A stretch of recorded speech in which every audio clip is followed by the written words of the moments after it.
প্রাণপ্রিয় মাননীয় প্রধানমন্ত্রী তারেক রহমান সাহেব। উনি তাৎক্ষণিকভাবে টিম যাওয়ার আগে উনি আমাদের মাননীয় প্রতিমন্ত্রী সাহেবের সাথে বারে বারে খোঁজ নিয়েছিল যে টিমের অবস্থা কি, টিমের মেন্টাল এবং ফিজিক্যাল স্ট্রেংথ কেমন আছে এবং টিমকে উৎসাহ দেওয়ার জন্য আমরা কি করতে পারি। সেই ব্যাপারে আপনারা জানেন যে আমাদের সরকার এখন ক্রীড়ার ক্ষেত্রেও ক্রীড়া কার্ড এবং ক্রীড়াবিদদেরকে একটা মাসিক বেতনের চুক্তিতে নিয়ে এসেছে। কেন? কারণ আমাদের প্লেয়াররা যখন মন খুলে খেলতে পারবে, ওদের আয় বা এটাকে পেশা হিসাবে দেখতে পারবে, তখনই তাদের পরিবার সুস্থি পাবে। পরিবার যখনই সুস্থি পাবে, আমাদের প্লেয়াররা দেশের জন্য লড়তে পারবে, আমরাও লড়তে পারব। মাননীয় প্রধানমন্ত্রীকে ধন্যবাদ জানাচ্ছি যে খেলা শেষ হওয়ার সাথে সাথে উনি ওনার পার্সোনাল ফেসবুক আইডি থেকে আমাদেরকে ধন্যবাদ জানিয়েছে অ্যান্ড মনে করে দিয়েছে যে উনি আমাদের খেলাটা দেখতে ছিল অ্যান্ড প্রত্যেকটা প্লেয়ারের ব্যাপারে উনি খোঁজ খবর নিচ্ছিল। বাংলাদেশ ফুটবল ফেডারেশনের পক্ষ থেকে আমি আপনাদের ধন্যবাদ জানাই, অভিনন্দন জানাই আমাদের প্লেয়ারদেরকে।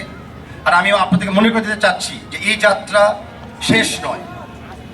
যে চ্যাম্পিয়ন ট্রফিটা আমরা গতকালকে অর্জন করেছি, সেই চ্যাম্পিয়ন ট্রফি খালি একটা দিনের একটা খেলার জিত হিসাবে আমরা দেখছি না। আমরা গতকাল দেখছি আমাদের যাত্রার একটা শুরু।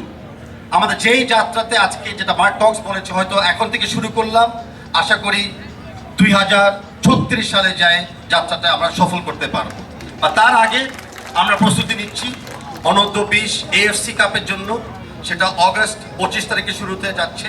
আমরা আশা করি এই টিমটার পিছিয়ে আমরা জোরালো সাপোর্ট দিব, টিমটা রেডি থাকবে, ইনজুর্ড প্লেয়াররা রিকভার করবে অ্যান্ড অনেক প্লেয়াররা আছে যারা হয়তো স্পোর্টের চান্স পায় না, তাদেরকেও সুযোগ দেওয়া হবে আবার স্পোর্টে আসার জন্য।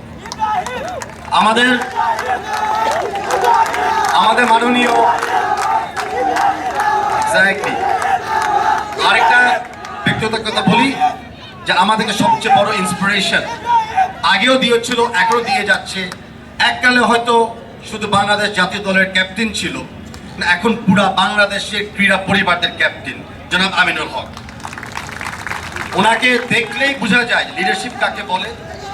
ওনার যত ইন্সপিরেশন আমরা পেয়েছি, অধিকটা অংশ কিন্তু আমরা টিমের সফলতা অর্জন করার জন্য আমরা চেষ্টা করেছি নিতে।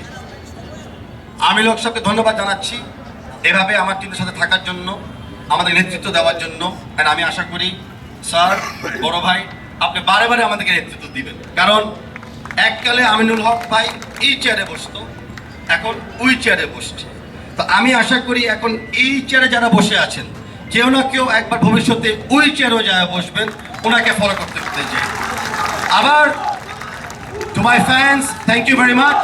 To the fans, thank you very much. And to the fans, thank you very much. Bangladesh, Zindabad. অসংখ্য